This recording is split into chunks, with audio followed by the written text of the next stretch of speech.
3 anni di iniziative per educare i giovani alla legalità. L'impegno dell'amministrazione per Vicenza inizia il 1° ottobre e finirà nel 2022, se non anche più tardi. La mostra fotografica L'eredità di Falcone e Borsellino inaugura il progetto di educazione alla legalità, unico nel suo genere in Veneto e tra i primi a nord-est. Presenta in modo tangibile le figure di Falcone e Borsellino. Avremo una serie di pannelli che li ritraggono durante la loro attività e la loro vita e una serie di pensieri che in modo organico cercheranno di trasferire a questi ragazzi l'esempio morale e anche operativo che questi grandi uomini hanno rappresentato per la nostra storia recente. Nel 92, l'anno della strage che colpì i giudici, questi studenti non erano ancora nati e quindi ora non hanno la percezione emotiva della tragedia, che ha avuto conseguenze pesantissime sulla concezione della legalità in Italia.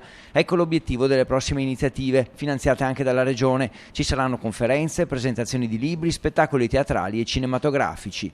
Tutti gli altri momenti avranno sempre come protagonisti degli uomini che con il loro esempio e con la loro attività hanno portato avanti la cultura della lotta alla criminalità organizzata e all'educazione alla legalità.